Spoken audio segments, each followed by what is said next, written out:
Good morning, students. Welcome to the session. As you know that we are discussing English subject for 10th standard. That is first language English subject for 10th standard.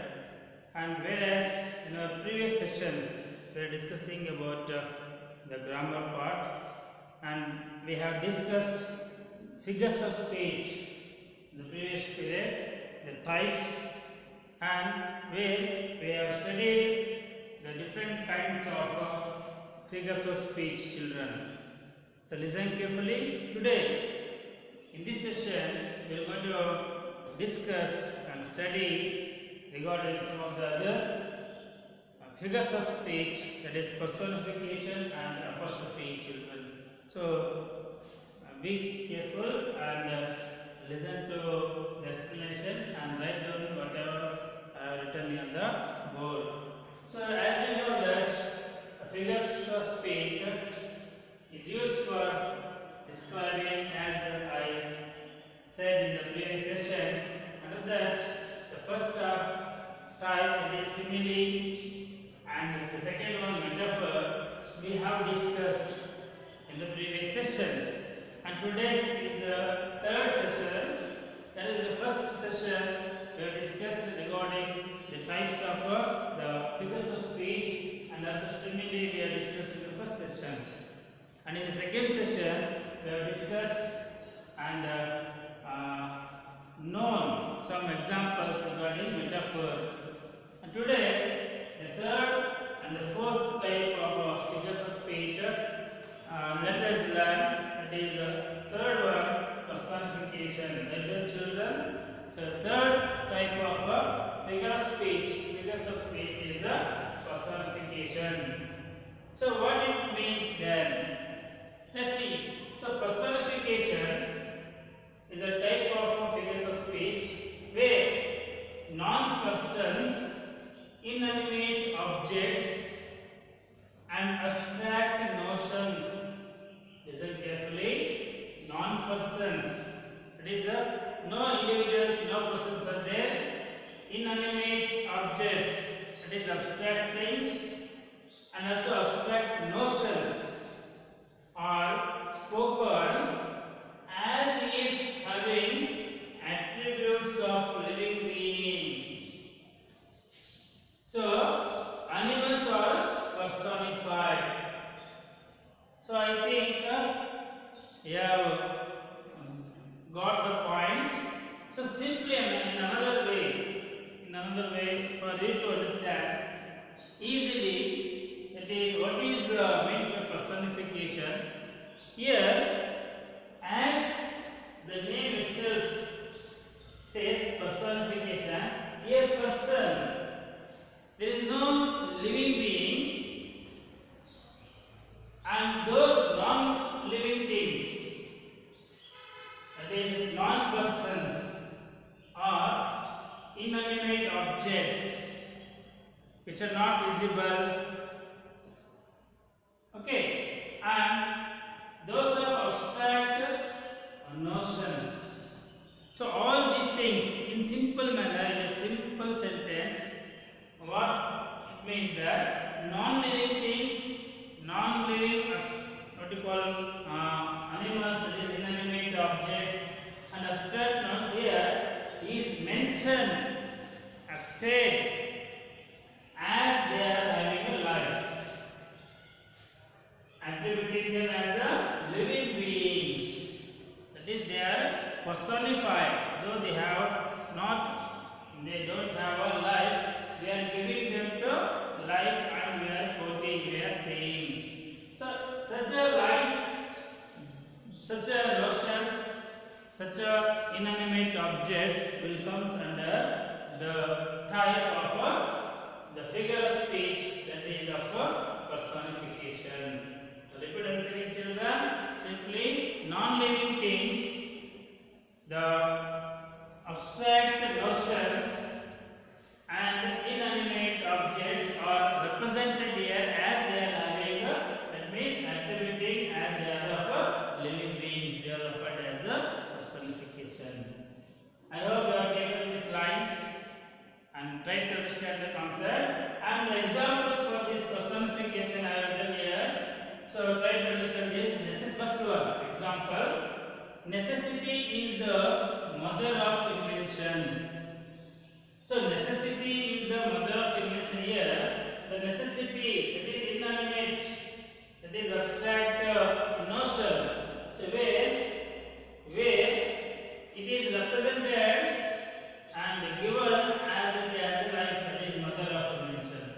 So mother, it is a given life in terms of mother. So it is a personification. The second one, he plants his footsteps in the sea and rides upon the storm. Listen once again. He plants his footsteps in the sea and rides upon the storm.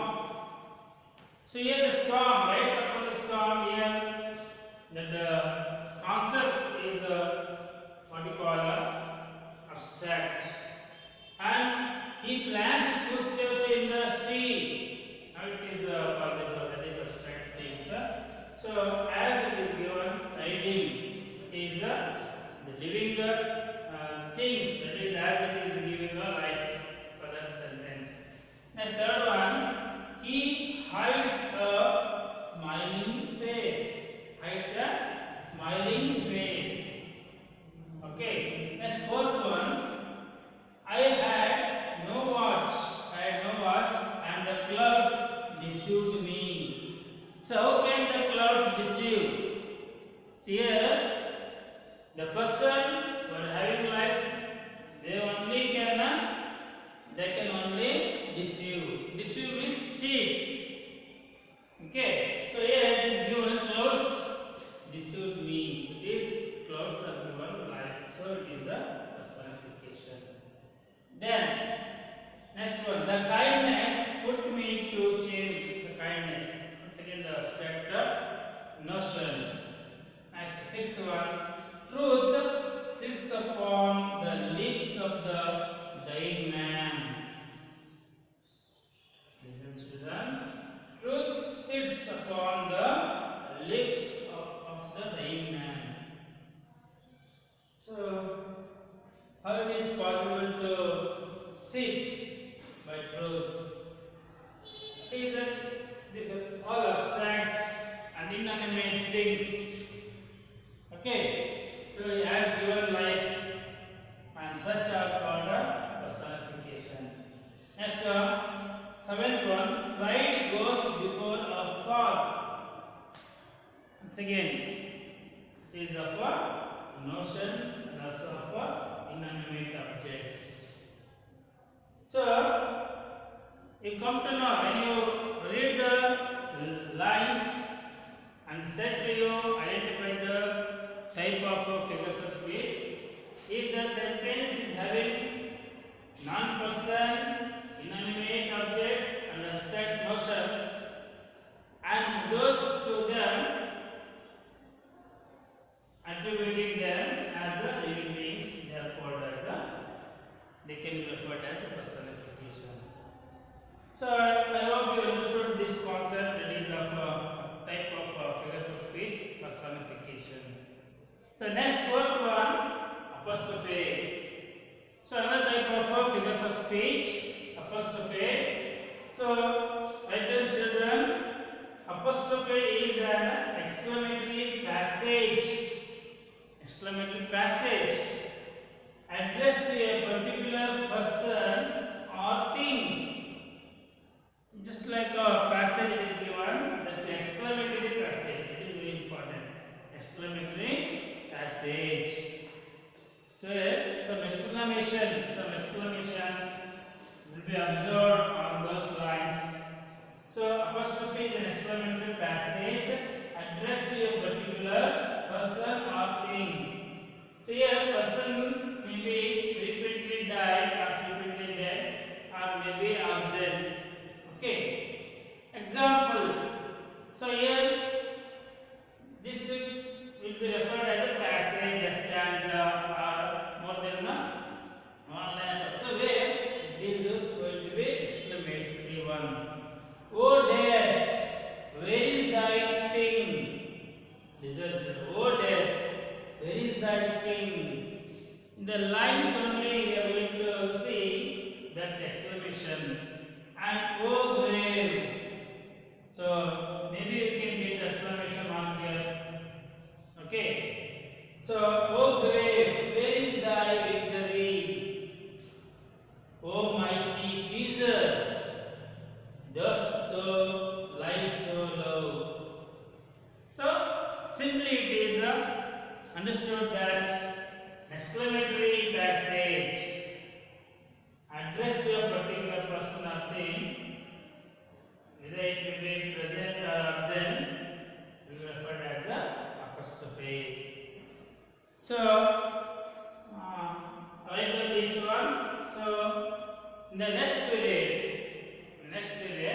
we will learn some other types of figures of speech. Children, write down this. Try to understand. Easy. You get a question regarding this topic for 1 mark. Identify the figures of speech for the following like that. So we will discuss the remaining figures of speech in the next period, children. Take care, children. Thank you for listening.